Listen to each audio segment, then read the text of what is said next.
গত ৩টা ইলেকশনে যে সব কর্মকর্তা জড়িত ছিল রিটার্নিং থেকে শুরু করে তাদের কি কোনো ধরনের পানিশমেন্ট দেওয়া হয়েছে? না। এই নির্বাচন কমিশন কি কোনো ধরনের তাদেরকে জবাবদিহিতার আন্ডারে আনছে? না। কোনো স্টেটমেন্টও দেখি নাই যে যারা এই 3টা ইলেকশন ধ্বংস করে ফেললো তাদের ব্যাপারে একটা স্টেটমেন্টও দেখিনি। তাহলে আপনি জুলাই পরবর্তী নতুন বাংলাদেশে ফ্যাসিজমের ধারাকে রক্ষা করতে চান, নাকি বাংলাদেশের মানুষের আশা আকাঙ্ক্ষাকে ধারণ করে নিউট্রালি পিসফুল ট্রানজিশনের একটা পাওয়ারের একটা সুন্দর একটা ইনস্টিটিউশন হতে চান?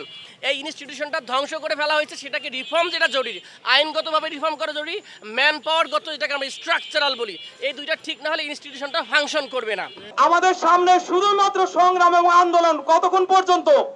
আমরা যতক্ষণ পর্যন্ত আমাদের অভিষ্ট লক্ষ্যে না পৌঁছাতে পারবো। আমাদের লক্ষ্যগুলো খুবই স্পষ্ট এবং ক্লিয়ার। আমরা কোনো পেছানো কথা পছন্দ করি না। আপনারা যদি নিজেদেরকে কামলা হিসাবে রাখতে চান, আপনারা যদি বড় বড় দলের পাঁচাটাগিরি করতে চান, আপনারা পাঁচাটুন গিয়ে অন্তত দল মানে সরকারের বড় বড় পদগুলো ছেড়ে দিন, মানুষকে কাজ করার সুযোগ দিন, দেশটা সুন্দরভাবে গড়ে ওঠার সুযোগ দিন। সে বিতর্কিত বক্তব্য দিয়েছে একটি দলের প্রতিনিধি। আমরা বলবো যে আপনি যেই ধরনের বক্তব্য দিয়েছেন, আপনি আপনার বয়সের সাথে সামঞ্জস্য রেখে আপনি বক্তব্য দেন নাই। আপনি সোশ্যাল মিডিয়া ঘুরে দেখেন, সারা দেশবাসী যেভাবে আপনাদেরকে নিয়ে ছিছি করছে, যেভাবে আপনাদেরকে থুতু দিচ্ছে, যেভাবে হাসি মস্করা করছে, আপনারা সোশ্যাল মিডিয়া একটু ঘুরে আসেন। কার ইশারায় কার নয়া প্রভুত্ব বাস্তবায়ন করার জন্য একটা তড়িঘড়ি করে হুটহাট একটা নির্বাচন কমিশন গঠন করা হয়েছে, এই প্রশ্ন আজ পর্যন্ত আমরা উত্তর পাই নাই। একদল 17 বছর ধরে লুটেছে, আরেক দল রাত পোহালেই ক্ষমতার ভাব ধরে আছে। আজকে আপনারা তো ভয় পান কেন স্থানীয় সরকার নির্বাচনের প্রশ্নে? স্থানীয় সরকার নির্বাচন দিয়ে আপনাদের পপুলারিটি যাচাই করুন। তাদেরকে বলতে চাই, আমরা দেখছি গত কয়েকদিন ধরে আমাদের যেভাবে ঠাট্টা মস্করা করছেন আমাদের কি নিয়ে, আপনাদেরকে বলতে চাই, আপনারা 17 বছরে পারেন নাই। এই বাচ্চা ছেলেদেরকে যাদের বলেন, এই বাচ্চা ছেলেরাই আপনাদেরকে মুক্তি দিয়েছে। আমরা যে বিল্ডিং এর সামনে দাঁড়িয়ে আছি, এই বিল্ডিং এ কিছু রয়েছে বিগত ফ্যাসিস্ট সরকারের দোসররা।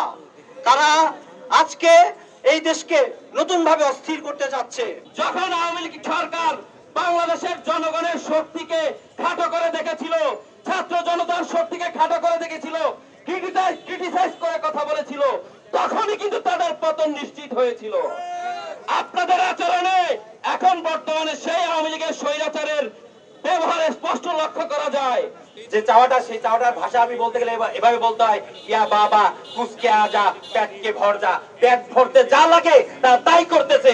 তাদের সব জায়গায় পেট ভরার ব্যবসা তারা চালু করে রেখেছে। কারাগার থেকে মুক্ত হয়ে মুক্ত বাতাসে খেয়ে দে আপনার প্রস্রাবের থলিতে এত পরিমাণ প্রস্রাব জমা হয়েছে যে আপনি এখন বাংলাদেশের মানুষকে আপনি প্রস্রাব দিয়া বাসায়া বঙ্গোপসাগরে পাঠাইতে চান।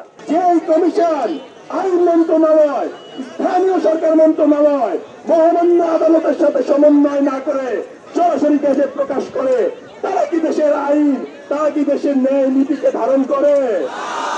এই ধরনের দলকানা বেআইনি নির্বাচন কমিশনের আন্ডারে কোন ধরনের সুষ্ঠু নির্বাচন হতে পারে না। এই ইসিকে বাতিল করে দিয়ে নতুন ইসি কমিশনার, যে নতুন কমিশনারের যে নীতি নৈতিকতা তৈরি করেছে, নিয়ম কানুন তৈরি করেছেন, তার ভিত্তিতে নতুন ভাবে নতুন করে নতুন নিয়মে নতুন ভাবে ইসি নিয়োগ করা হোক। দেশের বিদ্যমান রাজনীতিবিদরা যারা অনেক বয়োজ্যেষ্ঠ আমাদের চাইতে, তারা নতুন এক স্বৈরাচার গঠনের পরিকল্পনায় ব্যস্ত হয়ে গেছে। সেই অনুযায়ী তারা বিভিন্ন পথ পরিক্রম করছে, বিভিন্ন পরিকল্পনা করছে। আমরা জুলাই বিপ্লবীরা সকল পরিকল্পনা নস্যাৎ করতে প্রয়োজনে আবারও মাঠে নামবো।